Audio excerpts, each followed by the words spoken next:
우주여행 AP로 여는 성범죄 수용자의 피해자 공감에 대하여 나눌게요. 교도소의 의뢰로 요청받은 피해자 공감이라는 주제에 대한 저의 접근 방법 중 하나를 설명하고자 해요. 이름하여 우주여행. 지금부터 그 실행 과정과 장면을 설명할까요? 우주여행은 한 명의 여행자와 3명의 신체 부위 담당자로 구성되어요. 우주여행 활동의 기본 포지션인 거죠. 4인 1조로 구성하고 한 명의 우주여행자는 눈 감고 누워서 느끼는 역할이고요. 나머지 3명은 여행자의 오른팔 담당자, 왼팔 담당자, 머리 담당자의 역할을 하죠. 할 수 있다면 여행자의 눈 부위에는 부드러운 천으로 덮어주어 자신의 신체 부위를 누가 담당하는지 모르게 하는 것도 좋아요. 이는 접촉 자체에 집중할 수 있게 하며 선입견 없이 각 접촉의 특성을 경험하게 해요. 신체 부위 담당자들의 익명성은 접촉에 대한 객관적 인식을 향상시키거든요. 우선 이런 환경이 좋긴 하죠. 물론 교도소에서는 어렵습니다만 말이죠. 매트가 있다면 바닥이나 긴 탁자에 배치하거나 수건을 준비해요.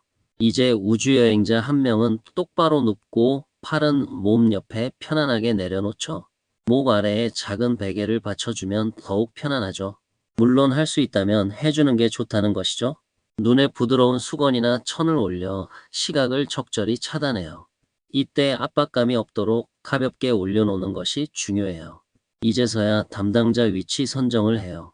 우주여행자가 누구의 접촉인지 알 수 없도록 조용히 담당자 3명은 각자의 위치인 오른팔, 왼팔, 머리에 자리 잡아요. 1단계는 우주여행 비접촉 단계로 접촉 없이 각 부위 담당자가 모두 손바닥의 온기를 맡은 부위에 닿지 않게 전하는 거예요. 거리를 유지한 채 손의 온기만 느껴지도록 합니다. 이렇게 30초. 그런 다음 강사의 손짓에 따라 우주여행 접촉 단계로 넘어가죠. 접촉 단계의 기본 원칙은 모든 움직임은 부드럽고 천천히 이루어져야 하는 거예요. 갑작스러운 동작이나 과도한 힘은 피하고 일관된 리듬과 압력으로 접촉해요. 8의 2단계는 손끝 접촉인데요. 손가락으로 우주여행자의 손가락 끝을 부드럽게 밀어 접히거나 펴지게 하고 이때 압력은 매우 가볍게 우주여행자의 손가락이 부드러운 원을 그리며 5도에서 10도 정도만 접히게 밀었다가 폈다가를 반복해요. 이렇게 30초. 다음으로 8의 3단계는 손목 이완으로 두 손으로 여행자의 손등을 받쳐요. 그리고 손목을 바닥에 닿게 한 상태에서 여행자의 손이 아주 살짝 들어 올려지고 내려지고를 반복해요. 이렇게 30초. 다음은 8의 4단계로 팔꿈치 이완으로 여행자의 팔꿈치가 바닥에 닿게 한 상태에서 한 손으로 여행자의 팔뚝을 받쳐들고 다른 손으로 여행자의 손목과 손을 받쳐들어 손과 손목과 팔뚝을 위로 올려 팔꿈치를 굽히듯 들어 올리는 동작을 천천히 수행해요. 매우 작은 범위로 들었다 놓았다를 반복해요. 이렇게 30초. 이제 8의 5단계로 팔 전체 이완인데요. 여행자의 팔꿈치와 손목 그리고 손 전체를 양손으로 받쳐 들고 천천히 들었다 놓았다를 반복해요. 이때에는 팔 전체를 스윙하는 것으로 양손으로 팔 전체를 받쳐 들고 공중에서 매우 천천히 팔자 모양이나 원형을 그리듯 움직이는데 움직임은 최대한 부드럽고 연속적이어야 하며 끊김이 없는 게 좋아요. 이렇게 30초. 이제 머리 담당자의 과정을 보면요. 단계를 구분했지만 담당자가 스스로 최대한 부드럽고 다양한 방법을 팔 담당자들의 분위기에 맞춰 실시해도 돼요. 머리 2, 3단계는 머리카락 살짝 쓰다듬기로 우주여행자의 머리에 이 양손을 위치시켜 머리카락에 아주 미세한 접촉을 해요.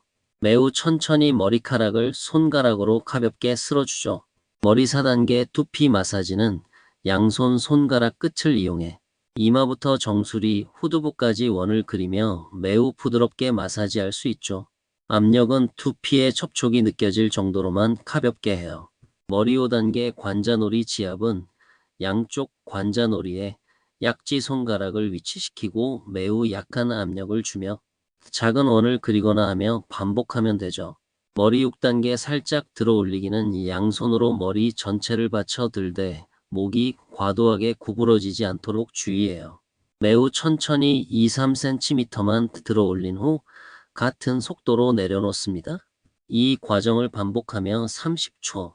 공통 7단계 마무리 단계는 모든 담당자가 동시에 하강하는 과정이죠. 활동의 마무리는 매우 중요한 단계로 다음과 같이 진행해요. 모든 담당자가 동시에 담당 부위를 들어 올려요. 팔은 20cm, 머리는 3cm 정도 들어 올려요.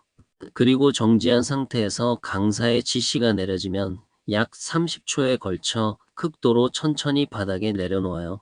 여행자가 전혀 눈치채지 못할 정도로 천천히 내려놓아요. 바닥에 내려놓고 손을 빼는 순간마저도 충격이나 떼어냄이 느껴지지 않을 정도로 조심스럽고 천천히 해야 좋아요. 마지막 접촉이 끝나면 모든 담당자는 소리 없이 자리에서 물러나 조용히 대기해요. 이 과정에서 우주여행자는 마치 공중에 떠 있다가 서서히 지면으로 내려오는 듯한 감각을 경험하게 되죠. 그래서 이 AP는 우주여행이라고 칭하죠. 이제 여행자가 자발적으로 회복할 시간을 줘요. 비개입 원칙이 중요하죠. 우주여행자가 스스로 일어나려 할 때까지 그 어떤 개입도 하지 않아요. 이 시간은 개인에 따라 30초에서 5분까지 다양할 수 있어요. 안전한 공간 유지가 관건이죠. 대화나 소음을 줄일수록 안전하게 느껴져요. 이 순간도 공감의 순간이죠. 이 단계는 경험을 내면화하고 자신의 신체 감각과 정서를 통합하는 중요한 시간이죠. 이제 여행자가 일어나면 경험 공유 및 성찰의 단계를 간단히 가질 수 있어요. 이제부터는 경험을 나누는 시간에 대해 설명해 보죠. 나눔은 단순히 불편하거나 부정적인 지점을 찾기보다는 전체적으로 편안했던 접촉 중에서도 특별히 더 편안했던 순간을 찾아보는 방식으로 접근해요. 예를 들면 여행자로서 왼팔, 오른팔, 머리 중에서 가장 편안했던 부위는 어디였나요? 모두 편안했더라도 그 중에서도 특별히 더 편하게 느껴졌던 이유는 무엇이었나요? 이러한 조율된 질문들은 참가자가 미세한 감각의 차이에 집중할 수 있도록 도와주죠. 이후 이 경험이 오늘의 주제인 피해자 공감과 어떤 관련이 있을까요? 라는 질문으로 확장되죠. 여기에서 저의 팁을 하나 설명드리죠. 저는 용어를 바꿔요. 피해자를 신고인, 가해자를 피신고인으로 하죠. 이는 토론을 열리게 하죠. 지속적으로 자책하거나 분노하는 감정에서 벗어나 현안을 정서적으로 조율시켜 주기 때문이죠. 아무튼 일부 참가자들은 다양한 통찰을 얻게 되죠. 예컨대 아주 작은 접촉조차 상대방에게는 분명한 감각으로 전달된다는 사실을 직접 체험하고 같은 접촉이라도 사람마다 다르게 해석하고 반응할 수 있음을 이해하게 돼요. 여행자였던 사람이 담당자를 경험하고 담당자였던 사람이 여행자가 되어보는 과정 속에서 신체적 경계 존중의 중요성과 동의 없는 접촉의 문제점을 명확히 인식하게 하죠. 또한 눈을 가리고 타인의 접촉을 신뢰하며 맡기는 경험을 통해 취약성과 신뢰 사이의 관계, 그리고 그것이 피해자의 감정 상태와 얼마나 닮아 있는지를 스스로 깨닫게 돼요. 이는 이론적 이해가 아닌 몸을 통해 깊이 공감하게 되는 체험이죠. 이 나눔의 과정이 성범죄 사건의 맥락에서 적용될 경우 매우 신중해야 해요. 사건과의 직접적인 연결은 수용자의 개인정보 보호 차원에서 제한되며 외부 강사는 개인 사건에 원칙적으로 접근할 수 없어요. 하지만 넓은 맥락을 다루는 집단 치료적 세션으로서 다음과 같은 단계로 발전시킬 수 있어요. 피해자 관점으로의 연결. 이 접촉이 피해자 입장에서 어땠을지를 상상하며 토론, 자신의 행동에 대한 재평가이죠. 이러한 전개는 참가자가 피해자 입장을 단순히 상상하는 것을 넘어 신체적으로 내면화하는 과정을 가능케 해요. 이 과정에서 치료자는 성범죄자에 대한 혐오나 비난이 아닌 일반인을 대상으로 할 때처럼 중립적인 태도로 참여자를 사람으로 대해야 하며 공감적 성찰을 이끌어낼 수 있는 질문 기술이 필요해요. 예를 들면 이 경험이 피해자의 입장을 이해하는 데 어떤 도움이 되었나요? 이죠.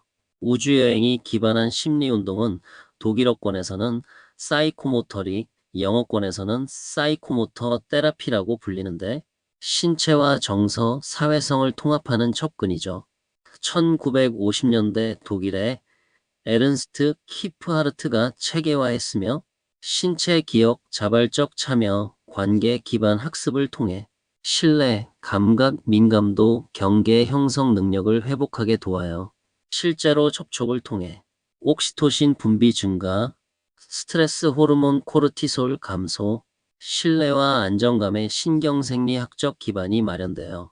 이는 결국 비언어적 소통을 이해하고 타인의 감정과 경계를 섬세하게 인식하며 공감 능력을 향상시키는 신경생리와 심리가 통합된 치료 경험으로 이어져요.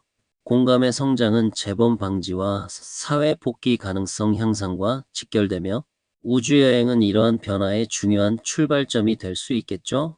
이상입니다.